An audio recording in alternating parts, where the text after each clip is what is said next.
के लिए अच्छे संकेत है, व्यापारियों के लिए अच्छे संकेत है। और दिवाली साल में एक ऐसा त्यौहार होता है जो व्यापारी की कमर सीधी भी कर देता है और कमर तोड़ भी देता है। तो ये एक सीजन, एक ऐसा सीजन होता है जिससे पूरा व्यापार जगत और व्यापार का चक्रव्यूह बना रहता है।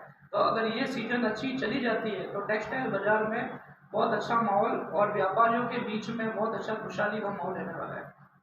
भूतकाल में जो दिवाली थी और इस बार की जो दिवाली है, कोई डिफरेंट लग रहा है टेक्सटाइल बाजार के अंदर? टेक्सटाइल बाजार में माहौल ऐसा रह गया है कि पहले कोई भी मध्यम वर्गीय या कोई भी परिवार था तो वो ये सोचता था हम खरीदारी दिवाली पे करेंगे। दिवाली एक परचेसिंग मूवमेंट हुआ करता था आम जन के लिए। पर अब तो साल के 365 दिन दिवाली है। इंसान का जब मन होता है तब वो खरीदारी कर लेता है।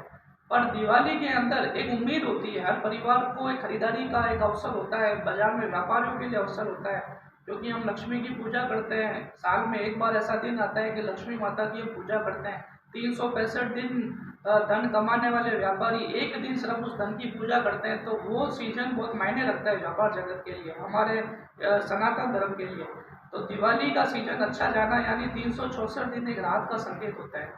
पिछली बार की बात करें तो सीजन ठीक था, इस बार उससे थोड़ा ज़्यादा अच्छा लग रहा है। जिस तरीके से माहौल बन रहा है, जो 15 दिन से बाजार में मूवमेंट आई है, तो पिछली बार की मुताबिक इस बार हम ज़्यादा अच्छा इस सीजन को मान सकते हैं।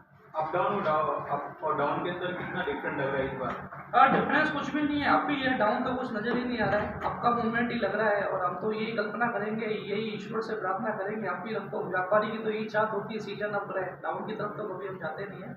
इस बार अप जा रहा है, अच्छी बात है, ऊपर वाला भगवान साथ दे रहा है। व्यापारियों का कपड़े में वैसे भी 6 महीने का काम रह गया, 6 महीने मंदी रहती है। और जो पूरे साल जो मैन्युफैक्चर अपना माल का उत्पादन करते हैं, प्रोडक्शन करते हैं, तो दिवाली पर वो सारा माल कंजप्शन की एक उम्मीद होती है कि पूरे साल का जो स्टॉक है हम दिवाली पर बेचकर अपनी पूंजी और अपने धन को इकट्ठा करेंगे।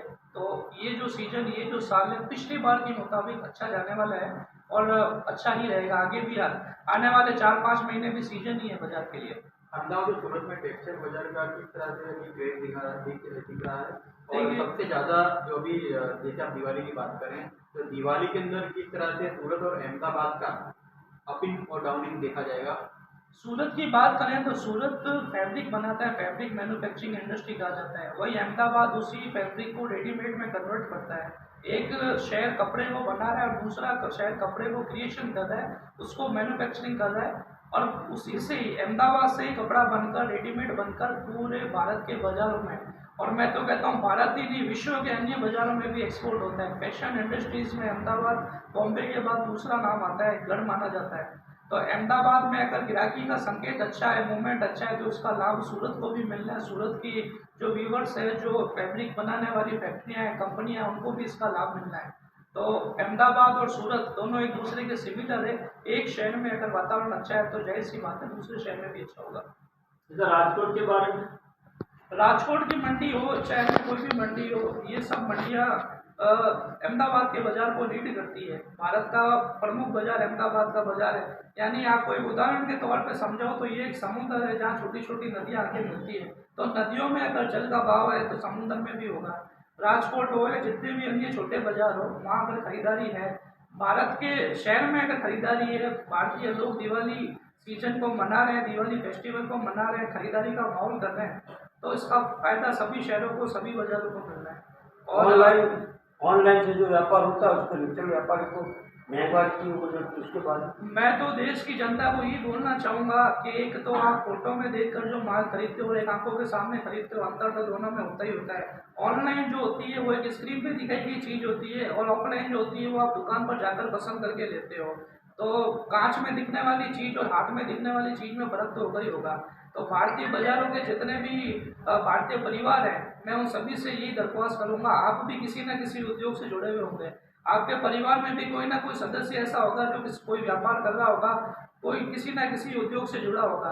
अगर हर व्यक्ति ऑनलाइन की तरफ बढ़ेगा या ऑनलाइन कंपनियों को ही लाभ पहुंचाएगा तो आपके और हमारे घर कैसे चलेंगे। जो खरीदारी आंखों के सामने दुकान पर जाकर देखकर की जाती है, वो खरीदारी आप ऑनलाइन नहीं कर सकते। आज ऑनलाइन में कितने फ्रॉड होते हैं, दिखाया किया जाता है, भेजा किया जाता है, कितना लोग स्टॉक मंगा के रिटर्न भी भेजते हैं। कई बार ऑनलाइन में चीटिंग भी इतनी होती है, प्रोडक्ट दिखता कुछ और है, हाथ में आता है जब कुछ और होता है। रेट्स के भी बहुत सारे वेरिएशन होते हैं। तो ये सारी घटनाएं आपके साथ ना हो, उससे अच्छा है आप एक मोबाइल पर बैठकर खरीदारी करने से अच्छा है आपकी आसपास की दुकानों पर जाओ, अपनी आंखों से संतुष्टि से दुकानदार से संतुष्ट होकर अपने प्रोडक्ट को खरीदो। उसमें आपकी भी संतुष्टि है, दुकानदार की भी संतुष्टि है और हमारी देश की अर्थव्यवस्था को चलाने में भी उसका सहयोग मिलता है। सर, व्यापारी से आप कुछ संदेशा कहना चाहते हो व्यापारी लोगों को? व्यापारियों से ये कहना चाहूँगा कि तेजी मंदी व्यापार का एक पार्ट है, नफा नुकसान भी व्यापार का एक पार्ट है। कई बार व्यापारी मंदी के दौर में घबरा जाता है, सीजन में वो खुश होता है और मंदी में घबरा जाता है। साल के 12 ही महीने एक जैसे नहीं होते हैं। आज के समय में वर्तमान परिस्थिति ऐसी हो चुकी है कि व्यापारी और किसान में कोई अंतर नहीं है। जिस तरीके से किसान बारिश के ऊपर निर्भर है, उसी तरीके से व्यापारी भी ग्राहक के ऊपर निर्भर है। जब बरसात होती है तो किसान की फसल कटती है, खेती होती है, उसी तरह जब बाजार में खरीदारी के अवसर आते हैं तो व्यापारी को भी फायदा होता है। तो ये पार्ट ऑफ द बिजनेस है, पार्ट ऑफ द लाइफ है। तो इस चीज़ों से घबराना नहीं चाहिए। अगर आप व्यापार की गद्दी पर बैठे हो और बिजनेस करने की चाहत रखते हो तो अपने हौसलों को और अपने सोच को बड़ा लेके चलो। छोटी मोटी मंदियों से या छोटे मोटे मूवमेंटों से हमें डरना नहीं है, हमें उसका सामना करना है और एक अच्छी सीजन और एक अच्छे माहौल का इंतजार भी करना है जिससे हमें व्यापार में नुकसान लाभ हो सके।